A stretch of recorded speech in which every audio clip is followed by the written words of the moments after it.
to the next episode of Swank Cocktail Hour with Doomette, where we make classic cocktails and deviate just a little bit from the tiki world of Trader Doom. Thank you so much for being here again. I got a lot of cool comments on my first video and some requests for different drinks that you might want to see. So today we're actually going to do one of those requests. The Mary Pickford cocktail is a Prohibition era cocktail with tropical flair hailing from Cuba. So this cocktail is named after Mary Pickford. Who is Mary Pickford? Born Gladys Louise Smith, she is a Canadian-American actress, one of the greatest stars of the silent film era. She became known for her innocent demeanor in her characters and her bouncing curls. So by the year 1909, she had already appeared in 43 films, and this was just her first year of acting. And she would go on to do so much more than just act in these films. So while you may have heard of some of her more famous movies such as Coquette and Pollyanna, Mary Pickford's legacy goes far beyond her credits as an actress. By the 1930s, Mary Pickford was all but retired, but she continued to produce lots of films and stay in the acting world. She wrote, she directed, and produced. In fact, by 1919, she started her own production company, United Artists, alongside her husband, Douglas Fairbanks, director D.W. Griffiths, and Charlie Chaplin.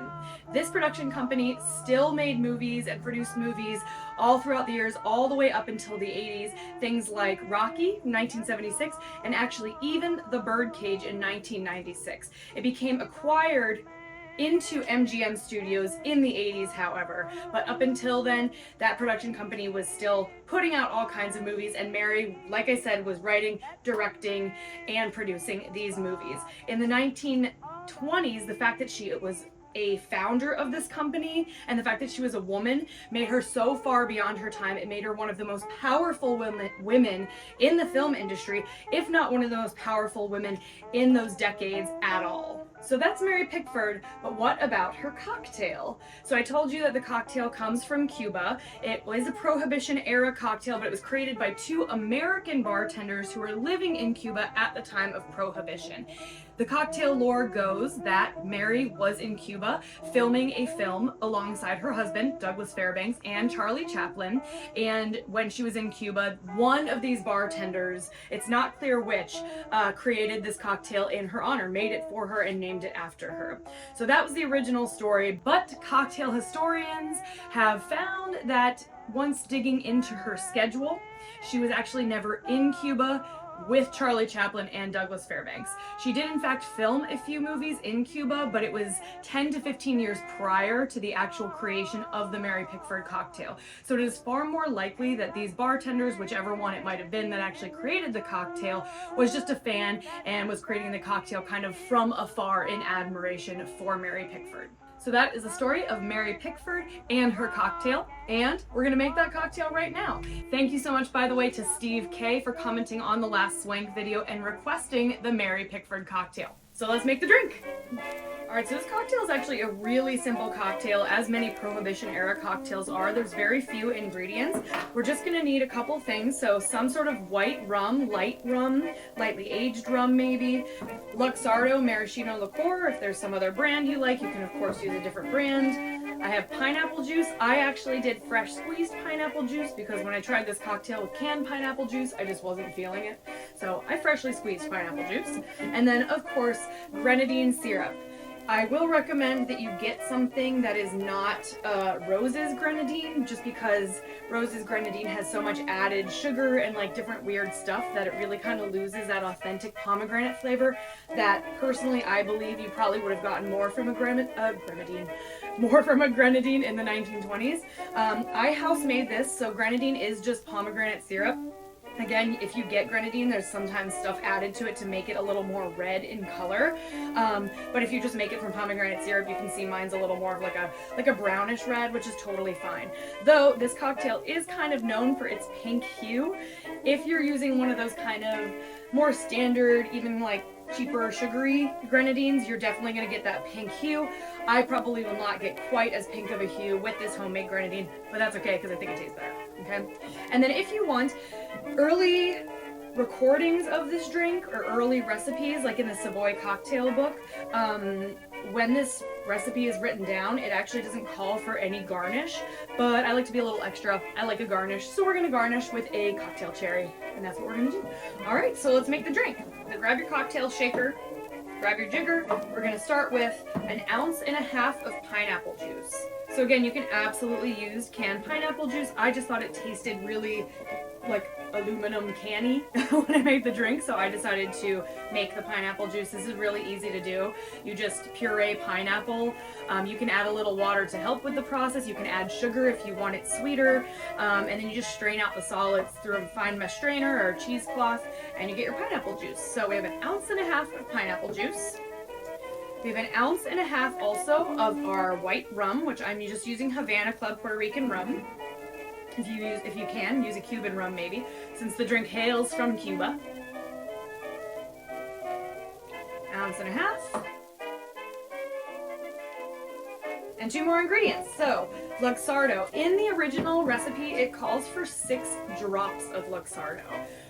I'm not sure what a drop would have been in the Prohibition era, but when I made it using a dropper, using just 6 drops, I felt like it just wasn't showing up at all. So in a different recipe I found, they called for 1/4 ounce of Luxardo, so we're going to use 1/4 ounce today. Obviously, all of these cocktails can always be adjusted to your liking, whether you like one ingredient more or less. Like, that's what's fun about cocktails. You can always adjust them, change them to something that works for you. And then finally, our grenadine syrup. This one is calling for a teaspoon of grenadine, which is about a bar spoon. I'm actually going to do 2 teaspoons just because my pineapple juice doesn't have any added sugar, and I just feel like it's going to need a little bit of extra sweetness and color, since my grenadine is not very red. Actually looks kind of red in the light. Yeah, we'll see what happens. All right. So technically a teaspoon of grenadine. I'm using a little more just because I want to balance out that pineapple juice a little bit. Okay? All right, now we're going to take a big rock. I'm just going to break it up into some smaller pieces. So I have a few tiny pieces to kind of get that agitation going in the drink. And then 1 more full rock. Okay, so I got a big rock and then a couple like broken up pieces of ice. All right, and that's all that goes in there. I'm gonna put the lid on. I'm gonna shake for about 10 to 15 seconds or until it's as chilled as you want it to be.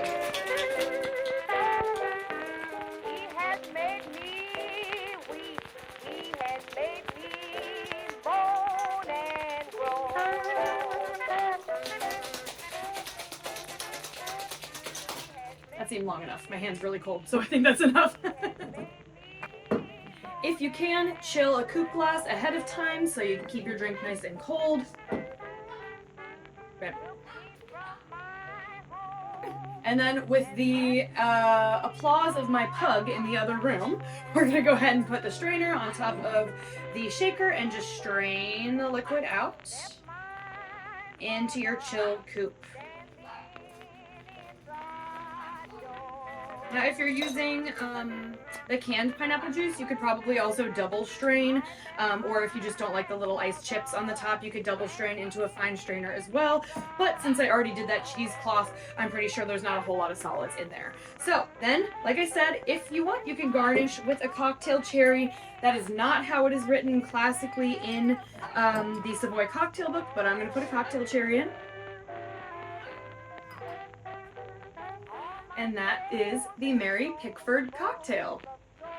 So you can see mine is definitely not pink, really. It's more of like a brownish color. But if you use one of those, more red colored grenadines with dye in it, you're gonna get way more of a pink color. It's a little bit pink, not super pink though. All right, let's go ahead and try it.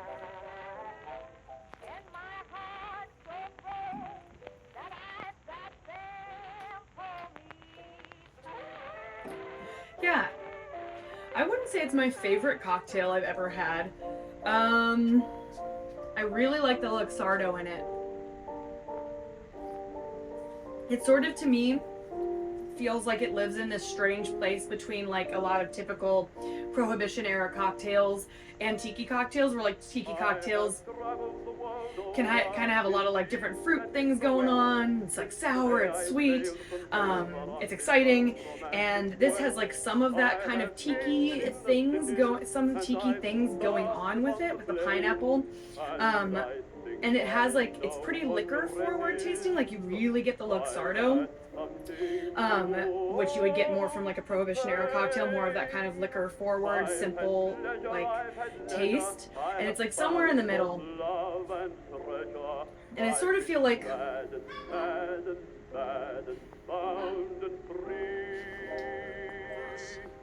to me it sort of feels like it's almost like missing something, like it could use something like a little bit more sour, and maybe my pineapple juice isn't as sour as like a canned pineapple juice, but they probably would have used more fresh pineapple juice back in the day anyways, so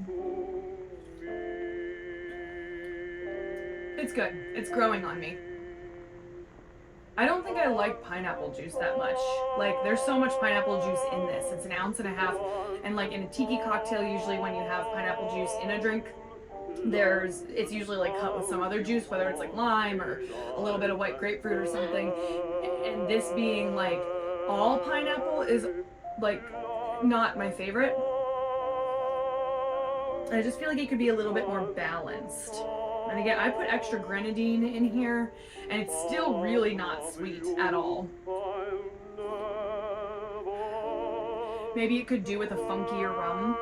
You know, it calls for a light rum, but I feel like in the Prohibition era, maybe a lot of those rums would have been a little bit like funkier, possibly, just from the way that it was, you know, rums were distilled. And maybe that's what it needs, like a little bit funkier of a rum. Like perhaps this Havana Club just isn't standing up to the pineapple juice quite enough. But it's still good. It's still refreshing. I like it. Not a typical tropical cocktail for sure. Not a typical tiki cocktail by any means. But definitely, I like it. I like it. I would say not my favorite, but I do like it.